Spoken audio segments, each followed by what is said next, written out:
السلام علیکم ناظرین، حال ہی میں 11 اکتوبر کو پختون قومی عدالت کا انعقاد کیا گیا۔ قوم کے سامنے ایک قرارداد لائی گئی جو بظاہر لگتا نہیں ہے کہ وفاقی حکومت یا اسٹیبلشمنٹ اس کو تسلیم کر لے۔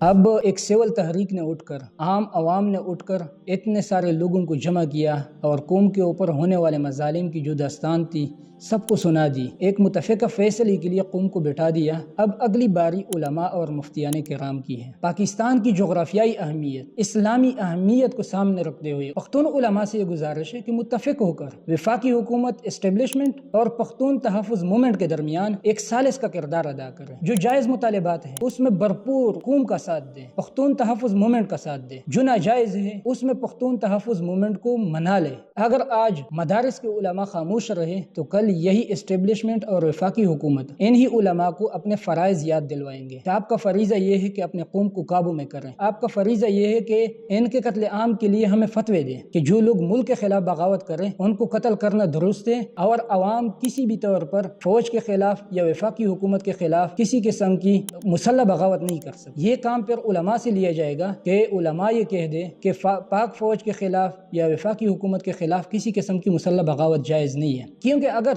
اس وقت علماء نے ثالثی کا کردار ادا نہیں کیا، میں یہ سمجھتا ہوں کہ اس وقت جو مسائل پختونخوا میں یا بلوچستان میں ان کے حل کے لیے اگر علماء میدان میں نہیں آئے تو کبھی بھی یہ مسائل ختم نہیں ہوں گے۔ بات کہاں تک جائے گی؟ خدا کرے کہ میرے خدشات غلط ثابت ہو جائے، بات خانہ جنگی کی طرف جائے گی، پختونوں کا قتل عام کیا جائے گا، مسلمانوں کا خون بہے گا۔ تو اس سے پہلے کہ یہاں پر ایک مسلح بغاوت شروع ہو جائے، علماء میدان میں آئے، متفقہ طور پر ایک قرارداد پاس کریں، اس تنظیم کے جتنے بھی جائز مطالبات ہیں ان کو منوانے میں پورا کردار ادا کریں۔ اگر انہوں نے کردار ادا نہیں کیا تو مجھے نہیں لگتا کہ جو پختون تحفظ موومنٹ کے مطالبات ہیں وہ تسلیم کیے جائے، کیونکہ پختون تحفظ موومنٹ کے مطالبات کا مطلب یہ ہے کہ پاک فوج کی جتنی بھی تجارتی ادارے ہیں وہ بند کر دیے جائے۔ تو جب ایک قوم کی تجارت بند ہوگی تو پھر کیا کرے گی؟ وہ پھر اپنا آخری حربہ استعمال کرے گی جس کے ہم متحمل نہیں ہو سکتے۔ اگر جائز مطالبات تسلیم نہیں کیے گئے تو قوم کے پاس بھی اس کے سوا کوئی آپشن نہیں ہے کہ وہ مسلح بغاوت کرے۔ اگر جائز مطالبات کو تسلیم نہ کرے تو پاک فوج اور پختون قوم کے درمیان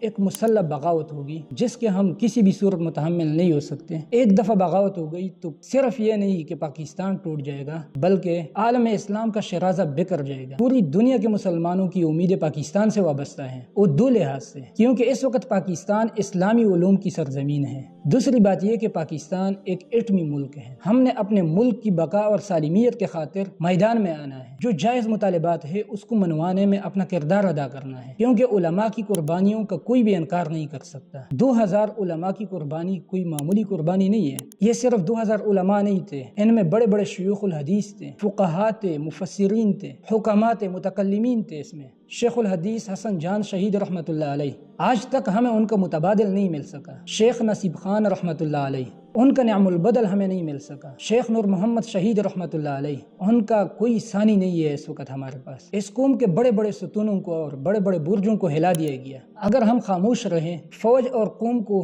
بے لگام چھوڑ دیا تو یہ ملک تباہ ہو جائے گا۔ اگر اس وقت ہم خاموش رہیں، ثالثی کا کردار ادا نہیں کیا تو یہ قوم تباہ ہو جائے گی، یہ ملک ٹوٹ جائے گا۔ وآخر دعوانا ان الحمد للہ رب العالمین۔